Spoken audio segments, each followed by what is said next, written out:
In fact, I did some research I want to share with you real quickly.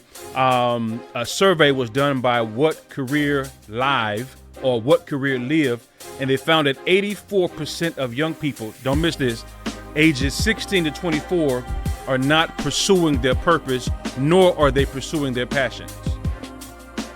Did you hear what I just said? 84%. And if you recall just a minute ago, I told you I was 19 living in the back of that car, not pursuing my purpose, not pursuing my passion, and not living out my calling.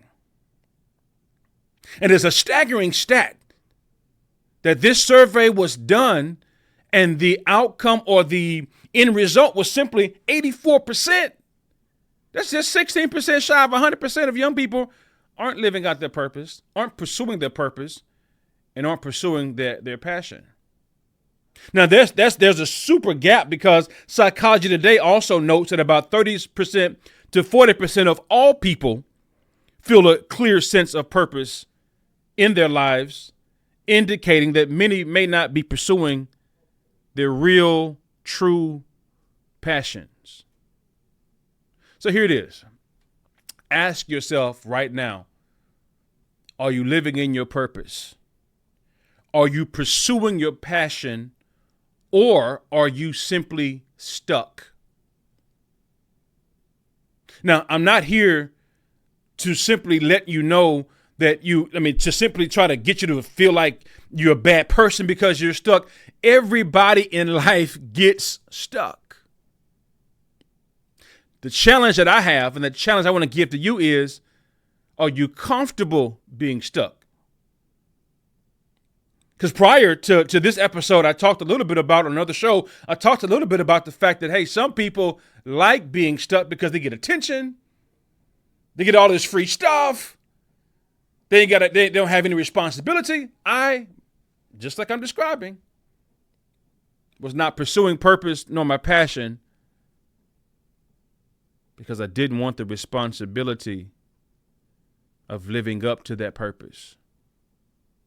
And one of the ways, I'm going to give you 3 quick ways that you can discover your purpose and your passion and start marching toward your dream life is simply this. We've got to be comfortable doing self-reflection and self-assessment.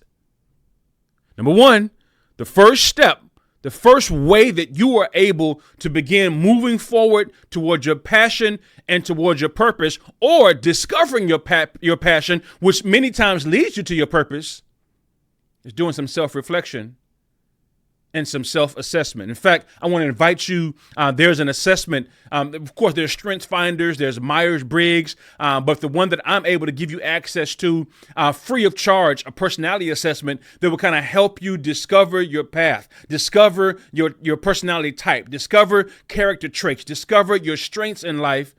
It's called the DISC assessment, or as Dr. Eric Thomas, E.T. the hip hop preacher, calls it, the flight assessment. That's what I'm connected with. I'll put in the show notes as well a link to get you hooked up with your assessment because it's critical. It's important. It's crucial. If you're going to do exactly what you've been called to do, you've got to discover your passion, discover your purpose. And the first way you do that is by assessing yourself, reflecting on your life, reflecting on where you are. Most importantly, reflecting on how you got there. You've got to spend some time. In fact, I used to hate, and that's a strong word, but I'm going to use it in this moment because it's appropriate. I used to hate journaling. I used to hate writing out my thoughts. I don't want to go back and read that stuff. What are you talking about? Write it out. But one of my mentors suggested and shared with me a powerful, powerful, powerful gem and note. He said, wow, if you don't write it down, it actually doesn't exist. Whether it be your goals, whether it be your passion, your purpose, if you don't write it down, it really doesn't exist because you're going to forget about it.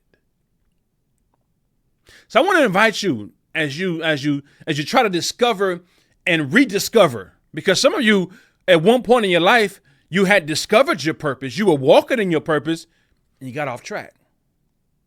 And one of the things I can't forget, I forgot where I got the quote from, but I use it all the time like it's mine. And when I remember, of course, I go back and give credit where credit is due.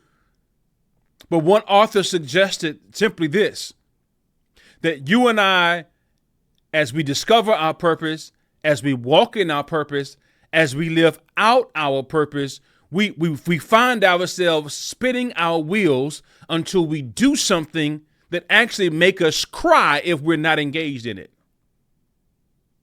In fact, you've got to be so passionate about your purpose, your passion, and your calling that if in fact there's a moment where you can't do that, it brings you to tears. Not so much because of the money you're making, not so much because of the position or the title that you hold, but because of the impact you're having on the lives that you've been called, that you were born to impact. So you think about this idea of self-reflection, self-assessment. Let me caution you before you get there. It hurts. Oh, man. Self-assessing, being, what they say, keeping it 100, keeping it real with yourself.